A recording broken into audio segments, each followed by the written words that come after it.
அன்பான சகோதர சகோதரிகளே, இயேசு கிறிஸ்துவின் இனிய நாமத்தில் உங்களை வாழ்த்துகிறேன். பாலைவன சோலை வழங்கும் தேன்துளி நிகழ்ச்சிக்கு உங்களை அன்புடன் அழைப்பது உங்கள் சகோதரி பத்மா. Voices ministries international. உங்களுக்காக நான் ஜெபம் பண்ணுறேன். ஜெபத்துக்கு கர்த்தர் பதில் கொடுக்கிறார், நிச்சயமாய் பதில் கொடுப்பார் என்கிற நம்பிக்கை எனக்கு இருக்கிறது. எவ்வளோ தூரம் சூழ்நிலைகள் மோசமாக இருந்தாலும் கர்த்தர் நம்மை விடுவிக்க வல்லவராக இருக்கிறார். அவரால் கூடாத காரியம் ஒன்றுமே இல்லை. இதை நான் நம்புகிறேன், அப்படி தான் நான் விசுவாசிக்கிறேன். என்னை கேட்டுக்கொண்டு கர்த்தருடைய பிள்ளை, நீங்களும் நம்புங்க, விசுவாசிங்க, கேளுங்க, கர்த்தர் கொடுப்பார். கேட்பதற்கு நினைப்பதற்கு மேலாய் கொடுப்பார். கேளுங்கள், உங்கள் சந்தோஷம் நிறைவாயிருக்கும்படி பெற்றுக்கொள்வீர்கள் என்று ஆண்டவர் சொன்னார். நம்முடைய வாழ்க்கை முழுவதும் கர்த்தருக்கு மகிமை செலுத்தி கொண்டே இருக்க வேண்டும். கர்த்தர் உயர்வை கட்டளையிடும் பொழுது, பணத்தை ஆண்டவர் நமக்கு கொடுக்கும் பொழுது, குடும்பத்தில் ஆசீர்வாதத்தை கொடுக்கும் பொழுது நம் ஆண்டவரை துதித்து கொண்டே இருக்க வேண்டும். வாழ்க்கையில் கஷ்டமாக இருக்கும் பொழுது நாம் ஜெபிப்போம், துதிப்போம், பாடுவோம். ஆனால் எல்லாம் சம்பூர்ணமாய் வரும் பொழுது நம்ம கர்த்தரை மறந்து விடுகிறோம். அப்படி அல்ல, எக்காலத்திலும் கர்த்தரை நான் ஸ்தோத்திரிப்பேன், என் துதி எப்போதும் என் நாவில் இருக்கும் என்று சொன்ன சங்கீதக்காரனை போல நாம் சொல்ல வேண்டும். வேதத்தை வாசிப்போமா? கர்த்தருக்கு மகிமை கொடுக்காதபடியால் வாழ்க்கையில் வர்ற சாபங்கள், துன்பங்கள், கஷ்டங்களை குறித்து உங்களோட கூட ஒரு எச்சரிப்பாக நான் பேச நான் விரும்புகிறேன். 12 அப்போஸ்தலர் 12:21. ஏரோது ராஜவஸ்திரம் தரித்து கொண்டு சிங்காசனத்தில் உட்கார்ந்து அவர்களுக்கு பிரசங்கம் பண்ணினான். அப்பொழுது ஜனங்கள், இது மனுஷ சத்தம் அல்ல, இது தேவ சத்தம் என்று ஆர்ப்பரித்தார்கள். அவன் தேவனுக்கு மகிமையை செலுத்தாதபடியினால் உடனே கர்த்தருடைய தூதன் அவனை அடித்தான். அவன் புழுத்து செத்தான். தேவ வசனம் வளர்ந்து பெருகிற்று. பர்னபாவும் சவுலும் தன் தர்ம ஊழியத்தை நிறைவேற்ற பின்பு மார்க் எனும் பேர் கொண்ட யோவானை கூட்டிக் கொண்டு எருசலேமை விட்டு திரும்பி வந்தார்கள். ஏரோது ராஜ வஸ்திரம் தரித்தவனாய் சிங்காசனத்தில் உட்கார்ந்து பிரசங்கம் பண்ணினான். ஆச்சரியமாக இருக்கு. ஏரோதும் பிரசங்கம் பண்ணியிருக்கிறார், ராஜ வஸ்திரம் தரித்திருக்காரு, சிங்காசனத்தை உட்கார்ந்துருக்காரு, ஆனால் அவர் பிரசங்கம் பண்ணுறாரு. அப்போ ஜனங்கள்லாம் என்ன சொன்னாங்க? இது மனித சத்தம் அல்ல, தேவ சத்தம் என்று அவரே வணங்குற அளவுக்கு பேசுகிறாங்க. வேதம் சொல்கிறது, சொன்னது ஜனங்க தான், ஆனால் தண்டனை யாருக்கு தெரியுமா? ஏரோதுக்கு தான். அவன் தேவனுக்கு மகிமை செலுத்தாதபடியால் உடனே கர்த்தருடைய தூதன் அவன் அடித்தான். அவன் புழுத்து இறந்தான். எச்சரிக்கையாக இருப்போமாக, எச்சரிக்கை. கர்த்தருடைய ஸ்தானத்தில் யாரையும் உட்கார வைக்கக்கூடாது. அவருக்காக நாம் ஏற்படுத்தி இருக்க துதி என்னும் சிங்காசனத்தில் அவர் மட்டும்தான் உட்கார்ந்திருக்க முடியும். இன்றைக்கு நான் பார்க்குறேன், இங்கே பாருங்கள், ஏரோது அவன் ராஜவஸ்திரம் தரித்திருந்தான். அது அவன் ராஜா வஸ்திரம் தரித்திருந்தான். அவன் பேசினான், அதனுடைய தாளந்து. ஆனால் யார் தப்பு பண்ணாங்க தெரியுமா? அவனை புகழ்ந்தாங்க பாருங்கள், அவங்க தான் தப்பு பண்ணாங்க. தண்டனை யாருக்கு தெரியுமா? ஏரோதுக்கு. என்னை கேட்டுக்கொண்டு கர்த்தருடைய பிள்ளைங்க, பலவிதமான தாளந்துகள், வரங்கள், கிருபைகள், பர்சனாலிட்டி கர்த்தர் நமக்கு கொடுத்துருக்கிறார். அதை நாம் கர்த்தருக்கு மகிமையாக பயன்படுத்தாமல் மற்றவருடைய புகழ்ச்சியை நாம் பெற்றுக்கொள்ள வேண்டும் என்று நம்முடைய மனநிலைமை இருக்குமானால் ஏரோதுக்கு நடந்தது தான் நமக்கு நடக்கும். இது பழைய ஏற்பாடு இல்லைங்க, புதிய ஏற்பாடு. புதிய ஏற்பாட்டில் தூதன் அவன் அடித்திருக்கிறான், அவன் புழுத்து சத்தான் என்று வேதம் சொல்கிறது. பழைய ஏற்பாட்டு காரியங்களே நாம் எடுக்க மாட்டோம் சில வேலை. பழைய ஏற்பாடு இது புதிய ஏற்பாட்டில் நடந்திருக்கிறது, அப்போஸ் நடவடிக்கைகளில் நடந்திருக்கிறது. கர்த்தர் உங்களுக்கு பல தாளந்துகள் கொடுத்தாலும் don't do it to attract men, attract people, attract God. நீங்கள் என்ன செஞ்சாலும் கர்த்தரை அட்ராக்ட் பண்ணணும், ஆண்டவரை கவர்ச்சிக்கணும். கர்த்தருடைய கண்கள் உண்மையில் நோக்கமாக இருக்க வேண்டும். மனிதன் பார்க்க வேண்டும் என்று உங்கள் முகப்பாவினை, உங்களுடைய உடை அலங்காரம், நகை அலங்காரம், சுய அலங்காரம் இருக்கவே கூடாது. Draw people to God. தேவனையிலே ஜனங்களை கொண்டு வர வேண்டும். உன்னை பார்க்குறவங்க, ஐயோ இவர் மாதிரி நான் இயேசுவை போல் மாறணுமே என்று சொல்லணுமே ஒழிய, நீ போட்டிருக்கும் ஆடை அலங்காரத்தையோ, உன்னுடைய பாடல் வரத்தையோ, உன்னுடைய பேச்சு திறமையை பார்த்து ஓ இவர் கடவுள் போல் இருக்காரு சொல்கிற அளவுக்கு நாம் இந்த உலகத்திலே மனுஷர்களை நம்ம இம்ப்ரெஸ் பண்ணுறோம்.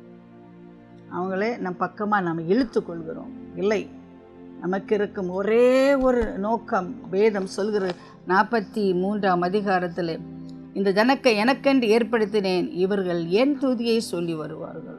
God created for His glory. எனக்கென்று நான் ஏற்படுத்தினேன், இவர்கள் என் துதியை சொல்லி வருவார்கள். யார் துதியை சொல்கிறீங்க? ஐயோ அந்த பாஸ்டர் இப்படி பேசுவார், இந்த பாடகர் இப்படி பாடுவார், இவர் இப்படி பணம் கொடுப்பாரு. மனுஷனை தானே புகழ்கிறோம். ஒரு கான்சர்ட் போயிட்டு வந்தால் யாரை பற்றி பேசுகிறீங்க? கான்சர்ட்டுடைய நடுநாயகனாக இருப்பது யார்? ஏதோ ஒரு பாடகர், அவ்வளோதான். கொஞ்சம் லைட் அடிச்சுட்டு கொஞ்சம் பயங்கரமான இசைக்கருவிகளை வைத்துவிட்டு வெளிநாட்டு ஆடை அலங்காரங்களை போட்டுக்கொண்டு இந்த உலகத்தில் ஆடிவிட்டால் யார் உங்கள் வாயில் வர்றாங்க? நீங்கள் போனது கிறிஸ்டியன் கான்சர்ட் தானே. அப்போ யாரை பற்றி பேசுகிறீங்க? ஆண்டவரை பற்றி பேசுகிற அளவுக்கு அந்த கான்சர்ட் இல்லாவிட்டால் அது கர்த்தருக்கு பிரியமாக இருக்குமோ? கர்த்தருக்கு பிரியமாக இருக்குமோ? இந்த ஏரோது அவன் ராஜா, வஸ்திரம் தரித்திருந்தான், பேசினான், அவனுடைய தாளந்து. ஆனால் ஜனங்க அவன் கடவுள்னு சொன்னதுனால, கடவுள் மாதிரி இருக்கிறான், அவன் சத்தம் போல் இருக்கிறதுனால கர்த்தர் அவனை அடித்தார். ஏன்? அவன் தேவனுக்கு மகிமை செலுத்தவில்லை. அவனுடைய உடை அலங்காரம், உடைய பேச்சிலே கடவுளுக்கு ஒரு இடம் இல்லாமல் இருந்தது. இன்னைக்கு எத்தனை பேர் பேச்சுக்காரர்கள், மேடை பேச்சாளர்கள், நகைச்சுவை நடிகர்கள், கிறிஸ்தவங்க தான், வேற இல்லை, கிறிஸ்தவ உலகத்தில் நகைச்சுவை நடிகர்கள். பேசினா ஜனங்க விழுந்து விழுந்து சிரிப்பாங்க. கொஞ்சம் லேடிஸ் சிரிச்சிட்டா இன்னும் அந்த பேசுகிறவங்க ரொம்ப ஜோக்காக பேசுவாங்க.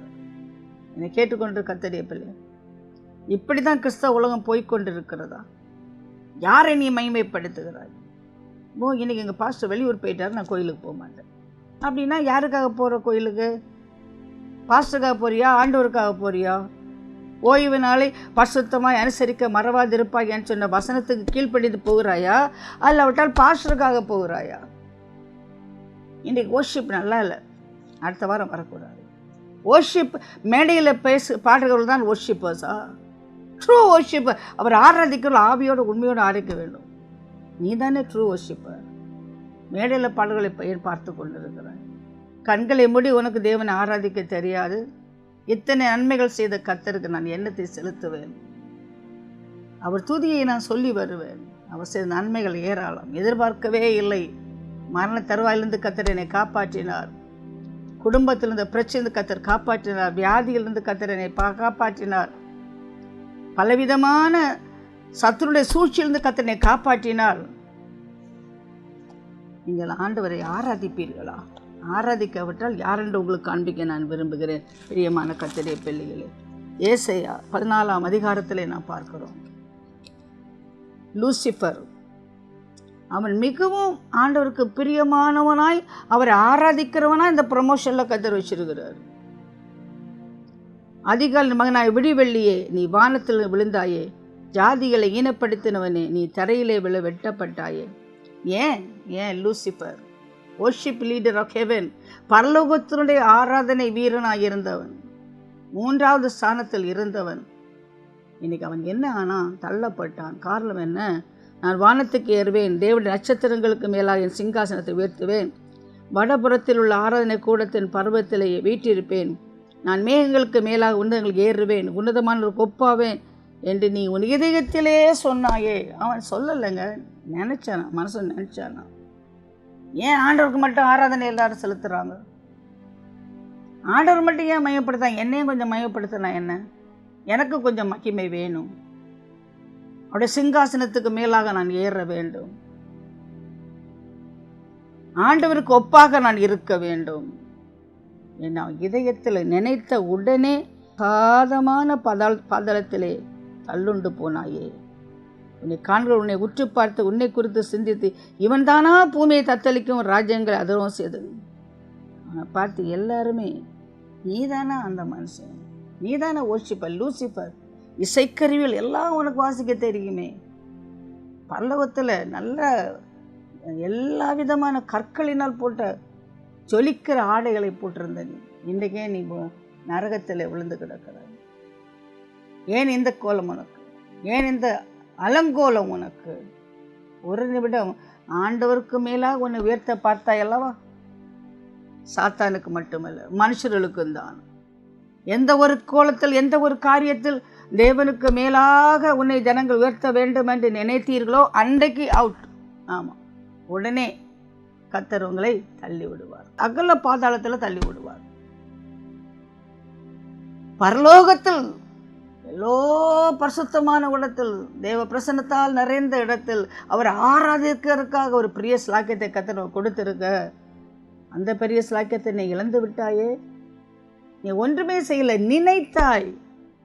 உங்கள் தாட்டில் ஒரு நிமிஷம் நீ நினைத்தா போதும், ஓ என்னை போல பாடகன் கிடையாது, என்னை போல ப்ரீச் பண்ணுறவங்க யாருமே கிடையாது, என்னை போல வரங்களும் கிருபைகளும் கொண்டு குணமாக்குற நினைத்த மாத்திரத்திலே நீ தூதனாக இருக்கலாம், தூதர்களுக்கெல்லாம் தலைவனாக இருக்கலாம். அந்த வினாடியிலே நீ தள்ளப்படுவாய் என்று வேதத்தில் நான் பார்க்கிறோம்.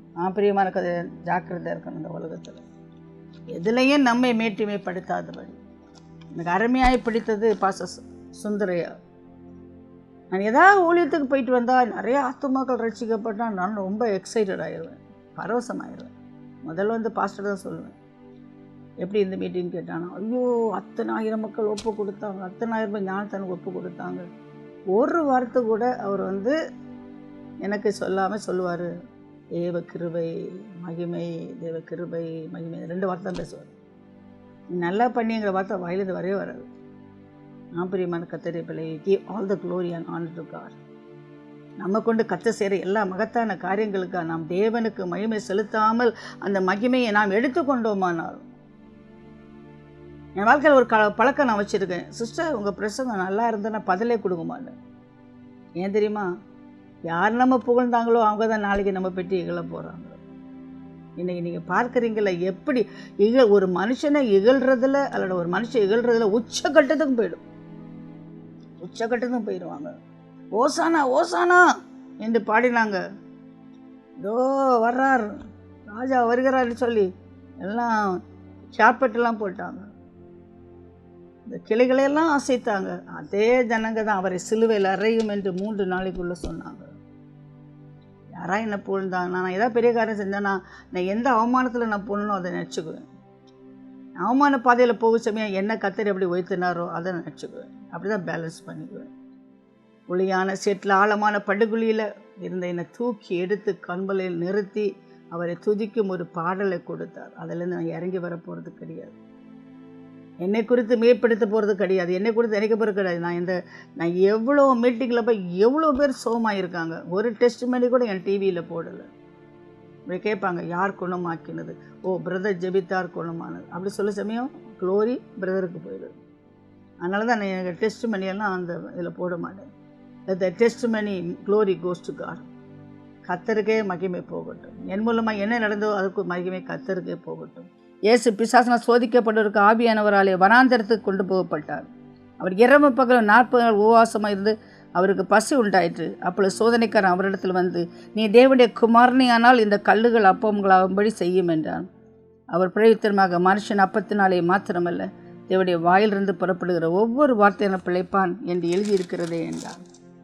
அப்பொழுது பிசாசை பரிசுத்த நகரத்திற்கு கொண்டு போய் தேவாலயத்தின் ஒப்பரிகையின் மேல் அவரை நிறுத்தி, நீ தேவனுடைய குமாரனியானால் தாழ குதியும், எனில் தம்முடைய தூதர்கள் உம்மை குறித்து கட்டளையிடுவார்கள், ஒரு பாதம் கல்லில் இடாதபடி அவர் உங்களை கைகளில் ஏந்து கொண்டு போர்கள் என்பதை எழுதியிருக்கிறது என்று சொன்னான். பாருங்கள், சாத்தானுக்கு எவ்வளோ பவர் இருக்குது.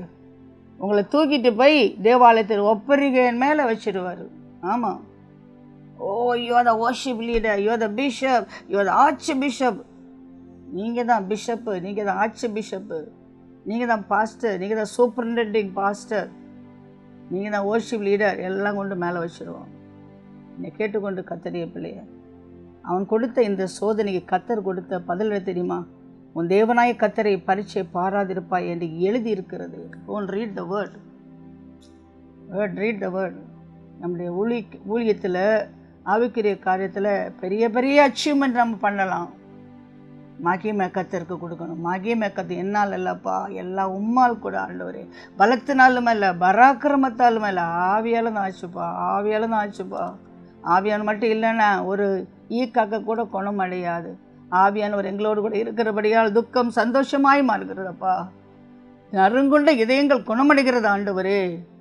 அப்பா, வேதனையில் இருக்கிறவங்க தற்கொலைக்கு போயிருக்காங்க, ஆனந்தத்தில் அபிஷேகத்தால் நிரம்புகிறார். என்னால் கர்த்தருடைய ஆவியோ என் மேல் இருக்கிறார் என்று பரிசுத்த ஆவிக்கு மகிமை செலுத்தாதபடி நான் செய்தேன். சாத்தான் நான் சொல்கிறான் பார்த்தீங்களா, அது மாதிரி நான் செய்தேன், என்னால் வந்தது. இப்படி பெரிய ரிப்போர்ட் கொடுக்குறாங்க பாருங்கள்.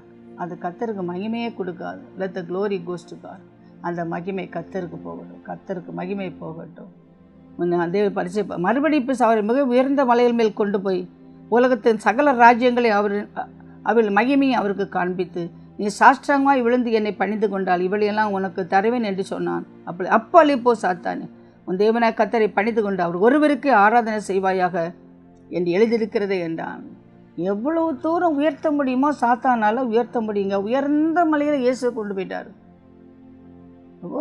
ஆண்டவரே தூக்கிட்டு போய் உயர்ந்த மலையில் உயர்த்தினாங்கன்னா உங்களை உயர்த்துவார உயர்த்த மாட்டார். எல்லா உயர்வும் கர்த்தரத்தில் வந்து நினைச்சிடாதீங்க. எந்த ஒரு உயர்வு கர்த்தரை துதிக்க வைக்கிறதோ, கர்த்தரை மதிக்க வைக்கிறதோ, கர்த்தர் கொடுக்க வேண்டிய இடத்த கொடுக்க வைக்கிறதோ அது கர்த்தரால் வந்தது. ஞாயிற்றுக்கிழமை காலையில் கோயிலுக்கு போகாமல் அதிகமான பணம் கிடைக்குன்னு ஒரு வேலை வந்ததுன்னா அது சாத்தான் கொண்டு வந்து உன்னை உயர்த்துக்கிறான். சாத்தான் உன்னை உயர்த்துக்கிறான். தவறான வழியில் உன்னை உயர்த்துக்கிறான். லஞ்சம் வாங்குகிற இடத்துல வச்சு உன்னை உயர்த்துகிறான். பலவிதமான தவறான டாடி ஷாப்பில் ஒர்க் பண்ணுறது, பலவிதமான தவறான கடையில் போய் வேலை செய்கிறது. ஐயோ அங்கே நிறைய பணம் கிடைக்கும், நிறைய பணங்க. சாத்தான் உயர்த்துகிறான் என்பது எச்சரிப்பு. உங்களுக்கு எச்சரிப்பாக நான் சொல்கிறேன். கர்த்தர் ஆசீர்வாதம் ஐஸ்வர்யத்தனம். அதோடு கூட வேதனை அவர் கூட்ட மாட்டார். வேதனையை கூட்ட மாட்டார். எப்படி நீ உயர்ந்தாய்? சில அந்த மந்திரிங்களெல்லாம் நான் பார்க்குறேன். அவங்க மந்திரியாக வர வெறுங்கையாக வருவாங்க. பேங்கில் ஒன்றுமே இருக்காது. 2 வருஷத்தில் கோடீஸ்வரங்களாக ஆயிடுவாங்க. எப்படி உங்களுக்கு கொடுக்கப்பட்ட சேலரியில் கோடீஸ்வரம் ஆகிட முடியுமா? முடியாது. எல்லாம் லஞ்சம் தானே. மேலே சம்பளம், கீழே கிம்பளம். உன் ஆத்மாவுக்கு கண்ணியை வருவித்து கொண்டாயே. ஆத்மாவுடைய விலை என்ன? உலகம் முழுவதும் ஆதாயப்படுத்தினாலும் உன் ஆத்மாவை நஷ்டமாக்கலாம். உனக்கு என்ன லாபம்? அந்த ஆத்மாவை நீ எப்படி மீட்க முடியும்? நினைத்து பாருங்கள். என்னை கேட்டுக்கொண்டு கர்த்தருடைய பிள்ளை, அவன் அவரை அவ்வளோ உயர்வை கொடுத்தானாம். ஆண்டவர் சொன்னாராம், உன்னை தேவனாய கர்த்தரை மட்டும் நீ பணிந்து கொண்டு, என்னை மட்டும் நீ பணிந்து கொண்டால் இவையெல்லாம் உனக்கு கொடுப்பேன். பார்த்தியா? அப்போ பணிந்து கொண்டால் சாத்தானால் கொடுக்க முடியும். கார் கொடுக்க முடியும், வீடு கொடுக்க முடியும், பதவி உயர்வு கொடுக்க முடியும், அவனால் கொடுக்க முடியும். ஆனால் அதன் மூலமாய் தேவனுக்கு மகிமை வராவிட்டால், தேவ சத்தம் நீ செய்யாவிட்டால், it is not from God. அது தேவனால் வந்ததல்ல. இயேசு என்ன சொல்கிறார் பாருங்க, அவருக்கு ஆராதனை செய்வாயாக, அவர் ஒருவருக்கு ஆராதனை செய்வாயாக. none but God. அவரை தவிர வேறு யாருமே இல்லை. உன்னை யாராவது உயர்த்தினால், உயர்ந்த பதில் இருக்கும்போது என்ன பண்ணணும்? ஆராதனை செய்ய வேண்டும். worship him. ஆராதனை பண்ணணும். மனசுக்குள்ள கீதங்களினாலும் சங்கீதங்களும் பாடி ஆராதனை பண்ணணும். நீ வேலை செய்யலாம், நான் மனசு பாடிட்டே இருக்கும். பார்த்துருக்கீங்களா அப்படிப்பட்ட அனுபவத்தை? உள்ள நிறைஞ்சு அபிஷேக பாடல் வரும். எனக்கு அப்படி எப்போதுமே இருக்கு அந்த அனுபவம். ஏதோ ஒரு பாடல் நான் பாடிட்டே இருப்பேன். வெளியே இல்லை, என் உள்ளத்தில் பாடிட்டே இருப்பேன். அது எனக்கு அபிஷேகத்தை கொடுத்து கொண்டே இருக்கும். யார் உன்னை உயர்த்துறா என்பது ஜாக்கிரதை. எவ்வளோ உயர் வந்தாலும் கர்த்தரை உயர்த்த வேண்டும் என்று உனக்கு மனநிலைமை இருக்குமானால், திஸ் ஃப்ரம் காட். அது தேவனால் வந்தது. இயேசுனார், நீ பரீட்சை பார்க்காத, அவர் ஒருவையே பணிந்து கொள்ளுவாயாக. ஆமாம், இயேசு இங்கே ஜெயம் எடுத்ததுனால தான் நமக்கு சேவியரை மாறினார். இந்த இடத்துல இயேசு ஜெயம் எடுக்கலைன்னா நிச்சயமாக நமக்கு ரட்சகர் அவர் மாறி இருக்க முடியாது. மனிதனால் வருகிற மேன்மையை ஏற்றுக்கொள்ளவில்லை. ஆகவேதான் அவர் தேவனை விசுவாசித்தார் என்று நாம் அறிந்திருக்கிறோம். மனிதனால் வருகிற மேன்மையை ஏற்றுக்கொள்கிற நீங்கள் எப்படி விசுவாசிப்பீர்கள்? ஒரு அற்பமான லாபம் கிடைத்தால் ஓடி விடுவார்கள். எவ்வளோ பேர் பணத்து பின்னால் ஓடினாங்க இந்த 2 வாரம் மாட்டு. கிறிஸ்தவங்கன்னு சொல்கிறவங்க தான். இங்கே 50,000 கிடைக்கி, அங்கே 1,00,000 கிடைக்கி. அது நியாயமான ஒரு பணமாக நினச்சி பார்த்தீங்களா? அந்த பணத்தை வீட்டில் கொண்டு வந்து வச்சு கர்த்தரை மயப்படுத்த முடியுமா? நினச்சி பார்த்தீங்களா? ஆக்கான் கொண்டு வந்து ஒழிச்சு வச்சான் இல்லை, அவனுக்கு மட்டுமில்லை பிரச்சனை, ஊருக்கே பிரச்சனை, அத்தனை இஸ்ரேல் மக்களுக்கும் பிரச்சனை. ஆக்கானை கல்லறிஞ்சு கொன்ற பிறகுதான் மறுபடியும் பயணம் தொடர்ந்தார்கள்.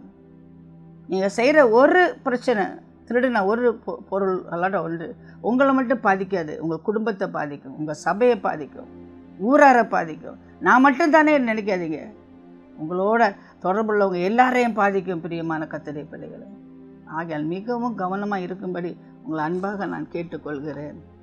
ஆண்டவரே, உமக்கு நான் மகிமை செலுத்துவேன்.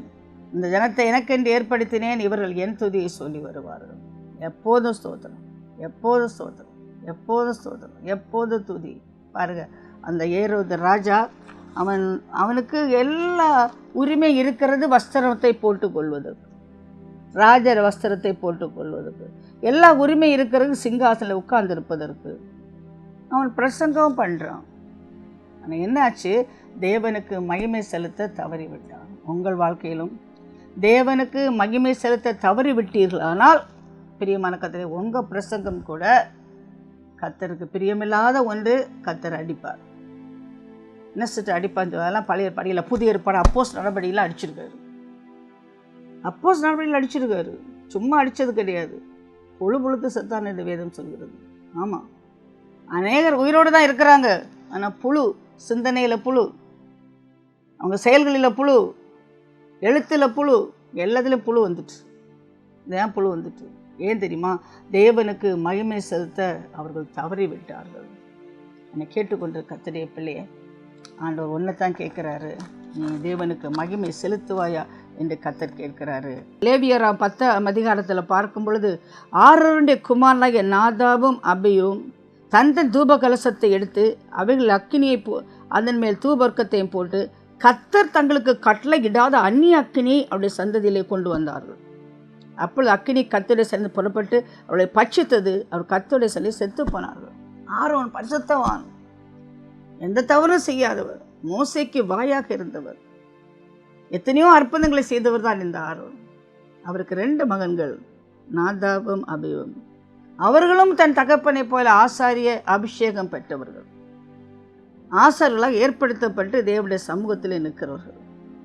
9ஆம் வசனத்தில் பார்க்கிறோம். 9ஆம் அதிகாரம் 9ஆம் வசனம், ஆரோனுக்கு குமாரன் அந்த இரத்தத்தை அமிர்தத்தை கொண்டு வந்தார்கள். அவன் தன் விரலை அந்த இரத்தத்திலே தோய்த்து பலிபீடத்தின் கொம்புகளின் மேல் பூசி மற்ற இரத்தத்தை பலிபீடத்தின் அடியில் ஊற்றினார். இதுவாறு பலிபீடத்தில் ஆண்டவருக்கு ஊழியம் செய்கிற மனுஷனாக அவங்க இருந்தாங்க. They did ministry in the sanctuary. அவன் எப்போதுமே அக்கினி கொண்டணும், அக்கினி எரிந்து கொண்டே இருக்கணும், பலிபீடத்தில் அக்கினி எரிந்து கொண்டே இருக்கணும். இந்த நாதாபும் அபியும் அக்கினி கொண்டு வந்தாங்க, ஆனால் அந்நிய அக்கினியை கொண்டு வந்தார்கள். அதனால் கர்த்தர் அந்த அவருடைய சந்நிதியிலேயே அவர்களை கொண்டு போட்டார் என்று வேதவசனம் சொல்கிறது. அவருடைய சந்நிதியிலே கொண்டு வந்தார்கள். கர்த்தருடைய சந்நிதியிலிருந்து புறப்பட்டு அவர்களை பட்சித்தது. அக்கினி புறப்பட்டு வந்து அவர்களை பட்சித்தது. Be careful. Don't light the wildfire. எல்லாம் இமிட்டேஷன், எல்லாம் இமிட்டேஷன். அக்கினி தானே, அக்கினி தானே. அக்கினி எங்கேருந்து வந்துச்சு? அக்கினி எங்கேருந்து வந்து?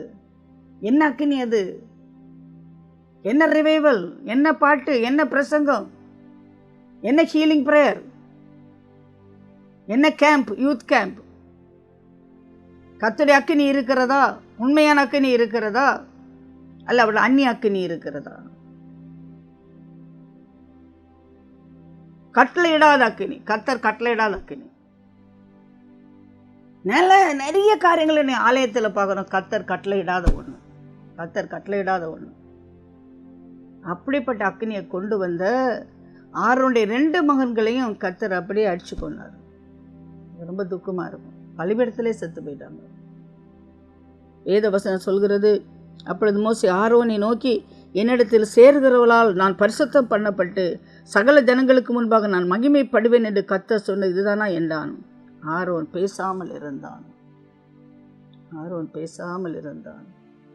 பிரியமான கர்த்தருடைய பிள்ளைகளே, ஆண்டவர் மகிமைப்படுத்துறது என்று சொல்வது பாட்டு பாடுறது மட்டுமல்ல, பரிசுத்தமாக வாழ்கிறதும்.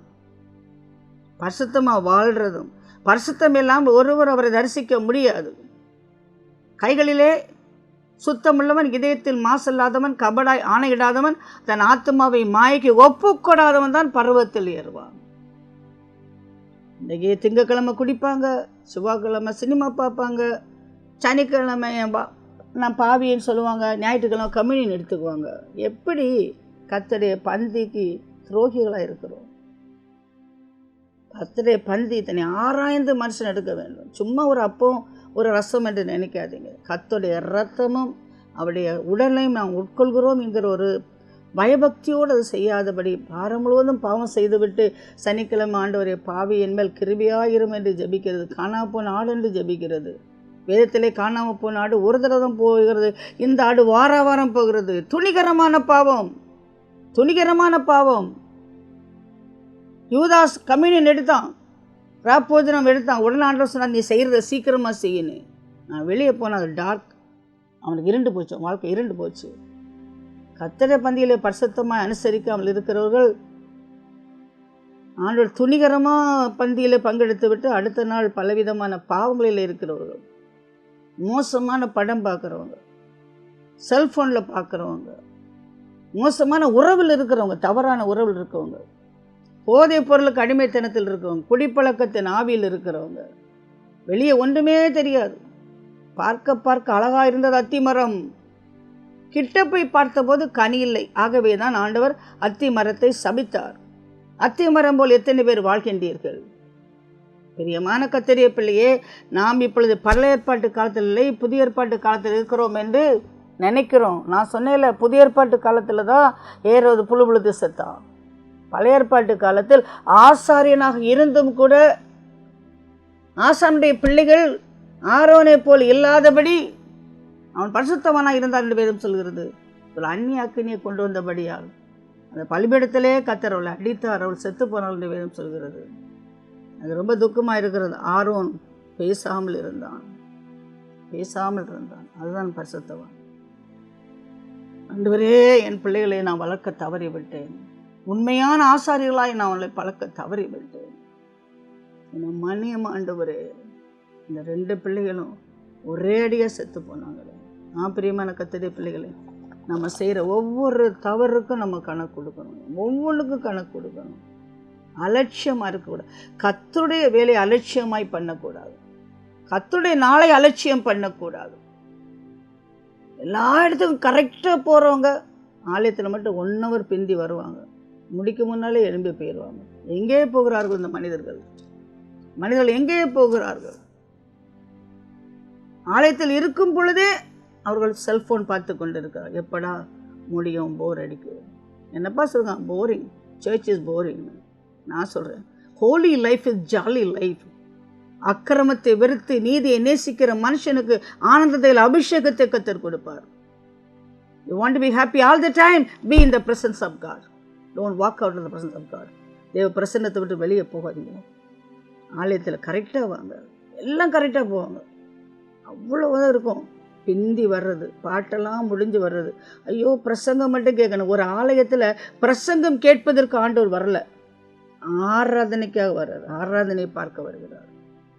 கர்த்தர் ஆராதனைக்காக வரும்பொழுது நீங்கள் அங்கே இல்லையே. 6 நாள் ஆண்டவர் நன்மை ஒரு வார்த்தை சாட்சி சொல்ல முடியுமா? ஒரு வார்த்தை அவரை புகழ்ந்து பேச முடியுமா? பாட முடியுமா?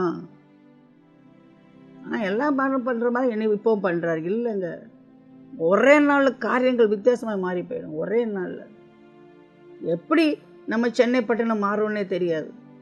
மே 4க்கு மேலே ஜெபியுங்கள், ஜெபியுங்கள், ஜெபியுங்கள், ஜெபியுங்கள். நீ கேட்டுக்கொண்டு கர்த்தருடைய பிள்ளை, அன்றைக்கு பயங்கர துக்கம். ஆரோடைய 2 மகனும் செத்து போயிட்டான். ஆமாம், இன்றைக்கி உங்கள் பிள்ளைங்க ஆண்டவருக்கு உண்மையாக இருக்கணும், உண்மையாக இருக்கணும், எல்லா விஷயத்தையும் உண்மையாக இருக்கணும். பெற்றோரே உங்கள் பிள்ளைங்களை நீங்கள் கவனிச்சுக்கோங்க. கர்த்தருக்கு பயப்படுதலே நீங்கள் வளர்க்கணும். கர்த்தருக்கு பயப்படுதல் ஞானத்தின் ஆரம்பம். பொருளை கொடுத்து பணத்தை கொடுத்து ஊதாரியாய் வாழ விட்டுட்டு எல்லோரும் ஜெபிங்க ஜெபிங்க சொன்னால் நடக்காது. நீங்கள் ஜெபம் பண்ணணும், அந்த மகனையும் மகளையும் ஜெபிக்க சொல்லணும். அவங்க ஜெபிக்கணும், கர்த்தரை பார்த்து கண்ணீர் விட்டு ஜெபிக்கணும். வாலிப பிராயத்தில் கர்த்தரை நினைக்கணும், வேதத்தை வாசிக்கணும், தியானிக்கணும். வருங்காலம் ஆசீர்வதிக்கப்பட வேண்டுமா, வேதத்தை வாசிக்கணும், தியானிக்கணும். வெறும் பாடிவிட்டா டேலண்ட்டை எக்ஸிபிட் பண்ணிட்டானா ஆண்டவரை பிரியப்படுத்த முடியாது. இல்லை, கர்த்தருக்கு பிரியமானது என்னதென்று கண்டுபிடித்து கொள்ள வேண்டும். அவன் பேசினான், அழகாக தான் வஸ்திரம் போட்டிருந்தான். ஜனங்க சொன்னாங்க, ஐயோ இவன் தேவ சத்தம் போல் இருக்கிறது. அப்படியே அடித்து புழு புழுத்து செத்து போயிட்டான். ஆலயத்துக்கு வரும் பொழுது ஜாக்கிரதையாக இருப்போம். நம்முடைய உடை அலங்காரம், நகை அலங்காரம், சிகை அலங்காரம், எல்லா அலங்காரங்களும் ஒரு பக்கம் தள்ளி வைப்போம். தேவ தூதர்களை போல நம்மை வெறுத்து ஆண்டோட சமூகத்தில் தாழ்த்தி வருவோம். எவ்வளோ அலங்காரமான நகை இருக்கலாம், உடை இருக்கலாம், தேவ சமூகத்திற்கு தேவையில்லை, அது இடரலாக இருக்கலாம். Be simple like your Jesus. இயேசுவை போல் எளிமையாக இருக்கிறதுக்கு கற்றுக்கொள்ளுங்க, எளிமையாக இருப்பதற்கு கற்றுக்கொள்ளுங்க. இயேசுவை போல் உலகத்தில் வாழ கற்றுக்குங்க. தேவ சமூகத்தில் வரும்பொழுது இயேசுவை போல வாங்க. என்னை கேட்டுக்கொண்டு கர்த்தருடைய பிள்ளை, இந்த உலகத்தினுடைய passions and rudiments of the world, கர்த்தருடைய பிள்ளைங்க ரட்சிக்கப்பட்டவங்க, உங்களுக்கு உதட்டில் சாயம் தேவையில்லை, கண்ணில் கண்மை தேவையில்லை, காலில் கொலுசு தேவையில்லை, தேவையில்லை. உங்களுடைய சரீரம் ஜீவனுடைய தேவனுடைய ஆலயம்.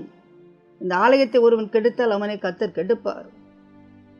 கர்த்தர் ஒன்று அழகாக படைத்திருக்கிறான். நான் எப்பொழுதும் சொல்லுவேன், கொரியன்ஸ் பார்த்திங்கன்னா அவங்களுக்கு கண்ணு சின்னதாக இருக்கும், அவங்க மூக்கு சப்பையாக இருக்கும், மஞ்சளாக இருப்பாங்க. ஆப்பிரிக்கா பார்த்தா கருப்பாக இருப்பாங்க, அமெரிக்கா பார்த்தா வெள்ளையாக இருப்பாங்க, லண்டன் பார்த்தா சிவப்பாக இருப்பாங்க. நம்ம ஆண்டவர் பல வர்ணத்தில் படைச்சிருக்காரு. இந்தியர்கள் பல வர்ணம். யாக்கோபு யோசேப்பை நேசித்து பல வர்ணம் அங்கேயே கொடுத்தது போல பிதா நம்ம நேசித்து பல வர்ணம் அங்கேயே கொடுத்துருக்கிறாரு. இவ்வளோ பிரயாசப்படுறாங்க வெள்ளையாகணும் வெள்ளையாகணும்னு சொல்லிட்டு. நீங்கள் வெளிநாட்டில் போனாங்கன்னா கருப்பான கடற்கரையில் படுத்து கிடக்காங்க. என்னை கேட்டுக்கொண்டு கர்த்தருடைய பிள்ளைய, நீ கருப்பாக இருந்தாலும் அழகாக இருக்கிறாய். மழை தரும் மேகம் கருப்பாய்த்தானே இருக்கிறது. Be happy as you are. நீ எப்படி இருந்தாலும் நீங்கள் சந்தோஷமாக இரு. ஏன்னா நீ இயேசுவை போல் இருக்கிறாய். இயேசுவை போல இயேசுக்காய் வாழ்ந்து கொண்டு இருக்கிறாய். அந்நிய அக்கினி ஆலயத்துக்குள்ளே வரக்கூடாது. நீங்கள் செருப்பு போட்டுட்டு வரக்கூடாது. தலை கவரிங் அது முக்கியம், பெண்களுக்கு ரொம்ப முக்கியம். ஆண்டவர் கொடுத்துருக்காரு. ஒரு முகமதிய சகோதரி உடலெல்லாம் மூடுகிறாள், ஏன் ஒரு ஆலயத்தில் ஒரு கிறிஸ்தவ சகோதரி தலையை மூடக்கூடாது? வேதம் சொல்லி இருக்கிறது அல்லவா? என்னை கேட்டுக்கொண்டு கர்த்தருடைய பிள்ளை, நம்ம பரிசுத்தமாவதற்கு நம்ம ஒப்பு கொடுப்போமா? அவன் பேசினதை கேட்டதே மக்கள் புகழ்ந்தார்கள். அவன் பேர்லையும் பிரச்சனை இருக்குது, தப்பு இருக்குது. ஆனால் ரொம்ப தப்பு அவனை புகழ்ந்தவங்க மேலே தான். இன்னைக்கு நிறைய பேர் புகழ்ந்து ஊழியக்காரங்களுக்கு எடுத்துடுறாங்க. புகழ்ந்தே மற்றவங்களுக்கு எடுத்துடுறாங்க. கர்த்தருக்கு மகிமை கொடுக்கறது கிடையாது. Whatever you do great and big thing, give glory to God. நீ எவ்வளோ பெரிய காரியம் செஞ்சாலும் இயேசுக்கு மகிமை கொடுத்துப்பார். இன்னும் கர்த்தர் உயர்த்துவார், இன்னும் கர்த்தர் ஆசீர்வார், இன்னும் டேலண்ட் தருவார், அநேக டேலண்ட், ஆனால் ஓப்பனிங் தருவார். நான் தேவ சமூகத்தில் எப்போல்லாம் என்னை தாழ்த்தி அழுகிறேன், ஒரு கன்று எனக்காக திறக்கப்படுது. வாங்க, உடனே வாங்க, இந்த தேசத்தில் ஊழியம் செய்ய வாங்கன்னு கூப்பிடுறாங்க. நீ உன்னை தாழ்த்தி ஜெபித்தா நேஷன்ஸ் வில் கால் யூ. உலகத்தின் தேசங்கள் உன்னை கூப்பிடும். நீ எங்கேயும் போய் யாருக்கு ரெக்கமெண்டேஷன் உனக்கு தேவை கிடையாது. கர்த்தரே உனக்காக வழி திறப்பார், கர்த்தரே உன்னை ஆசீர்வதிப்பார், கர்த்தரே உன்னை அற்புதமாக தன்னுடைய கரத்தில் எடுப்பார். கர்த்தர் உயர்த்தும் பொழுது ஒருத்தனை தாழ்த்த முடியாது. கர்த்தர் உன்னை உயர்த்துவார். பலத்த கரத்துக்குள் அடங்கி இருந்தால் ஏற்ற காலத்தில் கர்த்தர் உயர்த்துவார். கர்த்தருக்கு மகிமை செலுத்துவோம். நான் உயருவேன், நான் ஏறுவேன், ஆண்டவருக்கு மேலாக போவேன். சாத்தானா மாற தேவை கிடையாது. தன்னைத்தானே தாழ்த்தி பொல்லாத வழியை விட்டு திரும்பி அவருடைய முகத்தை தேடும் பொழுது தேசத்திற்கே சேமத்தை கர்த்தர் கொடுப்பார். ஜெபிப்போமா? அன்பு இறக்கம் நிறைந்த ஆண்டவரே, ஆசீர்வதிக்கப்பட்ட இந்த காலை வேளைக்காக உமக்கு நன்றி செலுத்துகிறோம். ஆண்டவரே, அந்த ஏறுவது அவன் ஆண்டவரே உமக்கு மகிமையை கொடுக்கிற தவறினபடியால் தேவதூன் அவன் அடித்து அவன் புழுபுழுத்து செத்தான் என்ற வார்த்தை ரொம்ப ஜாக்கிரதையாக இருக்க வேண்டும் என்று எங்களை அறைகூவி அழைக்கிறது ஆண்டவரே. அது பழைய ஏற்பாடு அல்ல, அது ஒரு புதிய ஏற்பாடு நடந்த ஒரு விஷயம் ஆண்டவரே. இந்த புதிய ஏற்பாட்டு காலத்தில் கூட அது நடக்கலாம். உமக்கு கொடுக்க வேண்டிய மகிமை யாருக்கும் கொடுக்காதபடி, யாரையும் வீணாய் புகழாதபடி, முகஸ்துதி சொல்லாதபடி எப்பொழுதுமே மயப்படுத்துகிற பிள்ளையாக எங்களை வைத்துக்கொள்ளும். நாங்கள் என்ன செஞ்சாலும் ஆண்டவரே உண்மையே மயப்படுத்தி கொண்டிருப்போம், உண்மையே உயர்த்தி கொண்டிருப்போம். ஆண்டவரே, சாத்தான் இயேசுவை சோதித்த போது ஆண்டவர் சொன்னார், உன் தேவனை பரீட்சை பாராதிருப்பாய், அவர் ஒருவருக்கு ஆராதனை செய்வாயாக. வேதத்தில் எழுதப்பட்டிருக்கிறது. எழுதப்பட்ட வார்த்தையை சாத்தானத்தில் சொல்லணும். ஆராதிக்கிற ஜனங்களுக்கு தேவனை நாம் சாத்தானத்தில் சொல்லணும். நாங்கள் தேவனை பரீட்சிக்கிறவரில் பரிசுத்தமாக்கப்பட்ட தேவனை ஆராதிக்கணும் என்று நாம் சொல்ல வேண்டும். அப்படியே நாம் ஜெயத்தை எடுத்துக்கொள்ள வேண்டும். ஆண்டவரே, அப்படிப்பட்ட கிருபை உமது பிள்ளைகளுக்கு நீ தருவீராகப்பா. ரட்சணிய கொம்பு உயர்ந்திருக்கிறது எங்களுக்கு. ஆண்டவரே, எங்கள் கொம்பு உயரட்டும், ஆண்டவர், எங்கள் கொம்பு உயரட்டும். ரட்சணிக்கும் எங்களை ஆசீர்வதியும், பலப்படுத்தும். இயேசுவின் நாமத்தில் கெஞ்சி மன்றாடுகிறேன் பரமபிதாவே, ஆமென்.